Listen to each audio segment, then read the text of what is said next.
देश भर में कोरोना से संक्रमित लोगों की संख्या 150 के पार पहुंच गई है। लेकिन राहत की बात है कि झारखंड में अब तक एक भी केस की पुष्टि नहीं हुई है। हालांकि कोरोना से लड़ने के लिए सरकार के साथ साथ आम लोगों ने भी कमर कस ली है। विश्व के कई देशों में कहर मचाने के बाद कोरोना अब तेजी से भारत में पांव पसार रहा है। देश भर में कोरोना से संक्रमित लोगों की संख्या 150 के पार हो गई है। हालांकि अब तक झारखंड में एक भी कोरोना के केस की पुष्टि नहीं हुई है। लेकिन कोरोना को कुचलने के लिए सरकार ने कई एक्शंस लिए हैं। पीडीएस से राशन लेने के लिए अब ई पॉश की जरूरत नहीं। 14 अप्रैल तक पतरातू लेक रिसोर्ट और बितला नेशनल पार्क बंद। पलामू के हैदर नगर में चैती नवरात्र मेले पर रोक। रजरप्पा के छिन्नमस्तिका मंदिर में विदेशी नागरिकों के प्रवेश पर रोक। कोरोना को लेकर रिम्स कर्मियों की छुट्टियां रद्द कर दी गई हैं। 10 अप्रैल से 12 अप्रैल तक होने वाला मिथिला महोत्सव रद्द कर दिया गया है। रांची विश्वविद्यालय डीएसपीएमयू में हॉस्टल खाली करने के आदेश जारी किए गए हैं। XLRI में क्लास सस्पेंड, वहीं छात्रों ने हॉस्टल्स खाली कर दिया है। बीएयू में छात्रों को हॉस्टल खाली करने के आदेश दिए गए हैं। जमशेदपुर के बिष्टुपुर स्थित साईं मंदिर को अगले आदेश तक बंद कर दिया गया है, जिससे श्रद्धालु बाहर से ही मंदिर के दर्शन कर वापस जा रहे हैं। कोरोना से लड़ने के लिए आम लोगों से जहां सतर्कता बरतने की अपील की जा रही है, वहीं विधानसभा गेट पर भी विधायकों को सैनिटाइजर और मास्क बांटे गए। इस दौरान मुख्यमंत्री हेमंत सोरेन ने भी सैनिटाइजर का इस्तेमाल कर अपने हाथ को साफ किया। साथ ही आम जनता को भी कोरोना के खिलाफ लड़ाई में स्वच्छता बरतने और सहयोग की अपील की। इधर सरायकेला में विदेश से आए 4 लोगों को होम आइसोलेशन में रखा गया है, जबकि 16 लोगों का होम आइसोलेशन पीरियड खत्म होने पर वो पूरी तरह से स्वस्थ पाए गए। वहीं जमशेदपुर में सभी बड़े सरकारी और निजी अस्पताल में आइसोलेशन वार्ड बनाए जा रहे हैं। साथ ही संदिग्ध लोगों को घरों में ही आइसोलेट करने की व्यवस्था की गई है। डीसी और सिविल सर्जन ने टीएमएच में जाकर 103 बेड के आइसोलेशन वार्ड का निरीक्षण भी किया। दुमका के एसटीओ कक्ष में कोरोना को लेकर व्यवसायी, मॉल मालिक, सिनेमा हॉल संचालक के साथ बैठक में प्रशासन ने सरकार के आदेश का पालन करने को कहा और तत्काल सिनेमा हॉल, जिम और क्लब को बंद करने के आदेश दिए गए। Bureau report, news 18। कोरोना से बचने के लिए लोग गैर जरूरी यात्रा से भी बच रहे हैं और बड़ी संख्या में टिकट भी रद्द करा रहे हैं। रांची रेल मंडल के मुख्य स्टेशन से सिर्फ 17 मार्च को ही 1800 टिकट रद्द हो गए हैं, जिससे आम दिनों की अपेक्षा रेलवे स्टेशन पर भीड़ काफी कम हो गई है। ऐसे में रांची टाटानगर जाने वाली पैसेंजर ट्रेन में यात्रियों की संख्या में कमी को देखते हुए ट्रेन को 20 मार्च से 31 मार्च तक के लिए रद्द किया गया है। हालांकि रेलवे ने भी यात्रियों को संक्रमण से बचाने के लिए एहतियातन कई कदम उठाए हैं। रेलवे अस्पताल में आइसोलेशन वार्ड बनाने से लेकर स्टेशन पर भी लोगों को जागरूक करने की व्यवस्था की गई है। हटिया स्टेशन का जायजा लिया हमारे सहयोगी ओम प्रकाश ने। कोरोना को लेकर हर तरफ जहां हड़कंप है, वहीं रेलवे प्रशासन की बात की जाए तो रेलवे प्रबंधन ने भी पूरी तरह से लोगों को जागरूक करने के लिए फिलहाल यहां पर एक हेल्प बूथ बनाया है, जहां पर लोगों को इससे तमाम जानकारियां दी जा रही हैं कि कोरोना अगर बचाव करना है तो उससे किस तरह से बचा जा सकता है। हमारे साथ हेल्प बूथ पर नज़र रख रही हैं और लोगों को अवेयर कर रही अधिकारी भी मौजूद हैं। क्या किस तरह से बता रही हैं लोगों को, किस तरह से? कोई पूछने आता है, हैंड मतलब हाथ ज़्यादा से ज़्यादा वॉश करना है, या आपके आसपास कोई है तो इधर उधर किसी ज़्यादा भीड़ में जाना नहीं है, हैंड वॉश अच्छे से करना है, खांसना नहीं, खांसना तो हाथ रखे खांसना है, ये सब बताया जा रहा है। काम करने जा रहे थे तो कोरोना वायरस बीमारी के चलते कंपनी काम सब बंद हो रहा है, इसलिए हम लोग टिकट कैंसिल करवाने आए हैं। रांची, हटिया और मुरी, ये जो हमारे मुख्य स्टेशन है, इन स्टेशनों के ऊपर में कल की तारीख में हमने ये देखा है कि लगभग अलग अलग दिशाओं में जाने वाली ट्रेनों का 1800 टिकट कैंसिल हुआ है और इसमें वही लोगों ने यात्रा नहीं की है। अपना टिकट उन्होंने वापस ले लिया है जो यात्रा नहीं करना चाहते हैं। आम दिनों के भांति अगर बात की जाए तो हटिया स्टेशन की, तो यहाँ पर आज भीड़ भाड़ एकदम कम है। लोगों की आवाजाही जो है वो कहीं ना कहीं कम दिख रही है। लोग कोरोना के डर से अपने टिकट का कैंसिलेशन जहाँ करा रहे हैं, वहीं पर अगर ज़रूरी ना हो तो वो जाने से भी परहेज़ कर रहे हैं, गुरेज कर रहे हैं। तो कुछ ये नज़ारा है रांची के हटिया स्थित रेलवे स्टेशन का, जहाँ पर प्लेटफॉर्म पर लोगों की आवाजाही बहुत कम नज़र आ रही है। कैमरामैन संजीव तिवारी के साथ ओम प्रकाश, न्यूज़ 18 रांची। आगे बढ़ते हैं। विधानसभा के बजट सत्र में आज प्रश्नकाल, शून्यकाल और ध्यानाकर्षण में कई सवाल उठे, जिसका सरकार ने जवाब दिया और कई मामलों में कार्रवाई का आश्वासन दिया, जिसमें गुदड़ी नरसंहार से भूमि अधिग्रहण के नियम और मुआवजे से लेकर नौसुखी कंपनी को सड़क निर्माण का टेंडर दिए जाने का मुद्दा भी शामिल रहा।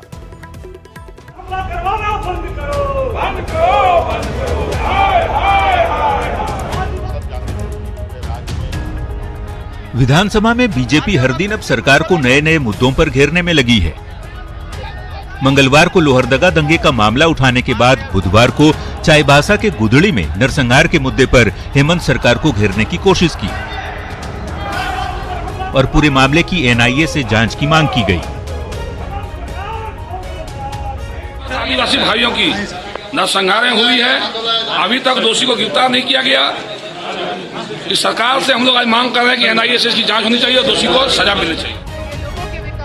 कांग्रेस विधायक अंबा प्रसाद ने बड़कागांव में एनटीपीसी द्वारा भूमि अधिग्रहण में गड़बड़ी और भूमि अधिग्रहण कानून के तहत मुआवजा राशि बढ़ाने की मांग की, जिस पर सीएम ने पिछली सरकार में भूमि अधिग्रहण कानून 2013 की अवहेलना का आरोप लगाते हुए जल्द ही विस्थापित आयोग के गठन की बात कही। लैंड एक्विजिशन बिल 2013 को लागू किया जाए और वहाँ का मुआवजा कम से कम 1 करोड़ किया जाए, 80 लाख मुआवजा प्लस रिहैबिलिटेशन पैकेज के साथ प्रति एकड़।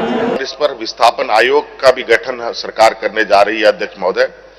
और जो मुआवजा है अध्यक्ष महोदय, ये बात सर्किल रेट के आधार पर तय होता है अध्यक्ष महोदय। विधायक सरयू राय ने सड़क निर्माण में अनुभवहीन रायपुर की Agrawal global infratech private limited को टेंडर दिए जाने के मामले की जांच की मांग की, तो बाबूलाल मरांडी ने कह दिया कि सरकार को जिससे जांच करानी है करा ले।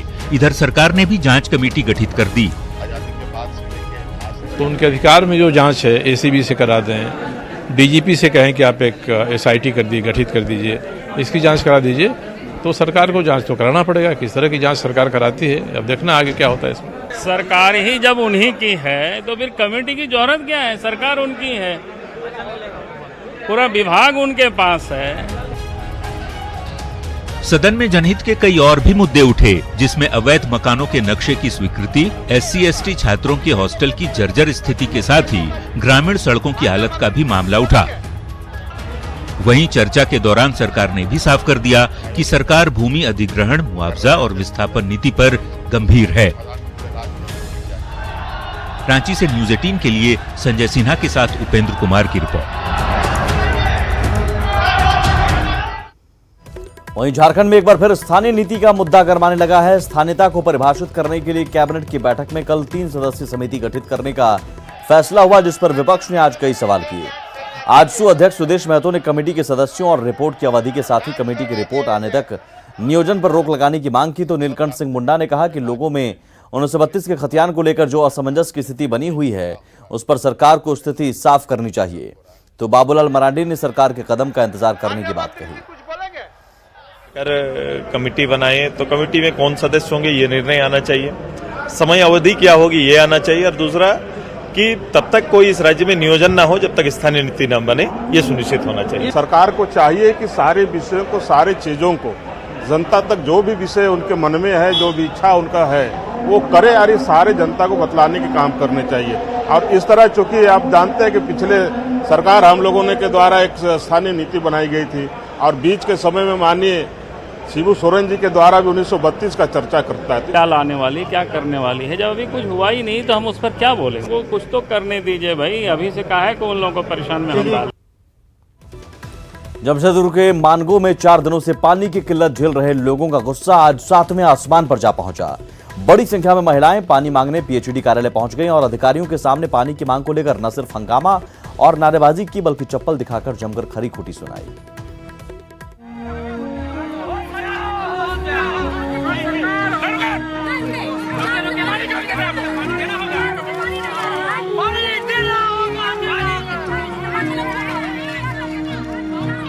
चार दिनों से घर में पानी नहीं, लोग प्यासे तड़प रहे हैं, और जब चूल्हा चौका बंद होने की नौबत आई तो महिलाओं ने उठा लिया चप्पल, बटोर लिया बर्तन और पहुंच गया अधिकारियों की क्लास लगाने और पानी मांगने उनके कार्यालय।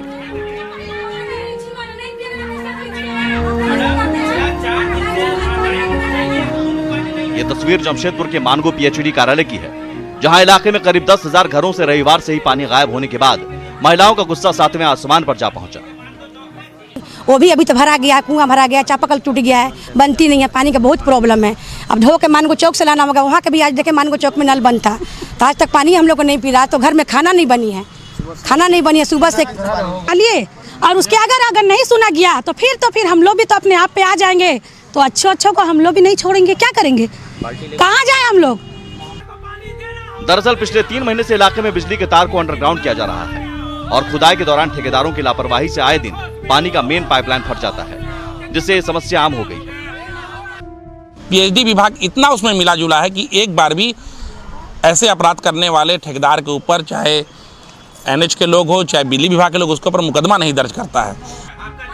इधर पीएचडी अधिकारी की दलील है कि हालात संभालने के लिए प्रयास जारी है और कल तक पानी की सप्लाई ठीक कर देने का भरोसा कर रहे हैं। 3 को मोटर लगाए हुए हैं, तो पानी खत्म होगा तो काम तो एक दिन में हो जाएगा। पानी खत्म नहीं होता है, पानी अगर खत्म हो जाएगा तो शाम तक तो हम लोग बोले थे। ऐसा नहीं है कि पानी के लिए उबलते लोग आश्वासन के छींटे से शांत हो गए। लोगों ने साफ चेतावनी दी है कि अगर स्थिति नहीं सुधरी तो स्वास्थ्य मंत्री के आवास का भी घेराव से पीछे नहीं हटेंगे। यानी पानी को लेकर अब पीएचडी विभाग और पब्लिक में अब आर पार की स्थिति हो गई। आशीष तिवारी, न्यूज़ 18, जमशेदपुर। खबर जामताड़ा से। यहां सदर अस्पताल में इलाज के दौरान एक मरीज की मौत के बाद जमकर बवाल हुआ। मरीज के परिजनों पर ड्यूटी पर तैनात डॉक्टर वीरेंद्र कुमार के साथ मारपीट और गाली गलौज का आरोप है। घटना के बाद डॉक्टर अस्पताल छोड़कर भाग गए। वहीं पूरे मामले को लेकर सिविल सर्जन के नेतृत्व में डॉक्टरों का एक प्रतिनिधिमंडल उपायुक्त से मिला और कार्रवाई की मांग की। डीसी ने कहा कि अस्पताल की सुरक्षा बढ़ा दी गई है। वहीं आरोपियों की गिरफ्तारी कर कार्रवाई का निर्देश दिया गया है। पुलिस अधीक्षक ने आश्वासन दिया है, जो को चिन्हित किया गया है डॉक्टर के द्वारा, उस पर कार्रवाई होगी, उस पर जांच उपरांत एकदम कार्रवाई होगी। नाबालिग से गैंगरेप मामले में बोकारो कोर्ट ने 3 दोषियों को उम्र कैद की सजा सुनाई है। साथ ही तीनों दोषियों पर 50-50 हजार रुपए का जुर्माना भी लगाया है। मखदूमपुर में 3 अगस्त 2018 को नाबालिग बच्ची जब ट्यूशन से आ रही थी, तभी रास्ते में 6 आरोपियों ने उसे अगवा कर लिया था और एक मकान में ले जाकर उसके साथ रेप किया। इस मामले में 13 मार्च को 3 आरोपियों को दोषी ठहराया गया था और आज पॉक्सो एक्ट के तहत सजा सुना दी गई। वहीं इस मामले में आरोपी 3 नाबालिगों के खिलाफ जुवेनाइल कोर्ट में मामला चल रहा है। तीनों दोषी करार दिए गए अभियुक्त मोहम्मद राशिद, मलिक, फजल खान और जो है अकबर, मोहम्मद अकबर को मृत्यु पर्यंत आजीवन कारावास के दंड की सज़ा सुनाई गई है। मृत्यु पर्यंत आजीवन कारावास का ये माने है कि जब तक जिएगा जेल में वो सजा भोगेगा। गिरिडीह के सीओ रविंद्र सिन्हा ने फर्जी जाति प्रमाण पत्र मामले में मेयर सुनील पासवान पर एफआईआर दर्ज कराई है। प्राथमिकी के बाद से आरोपी मेयर सुनील पासवान फरार हैं। इस बार जेएमएम ने हमला बोला है और मेयर से इस्तीफे की मांग की।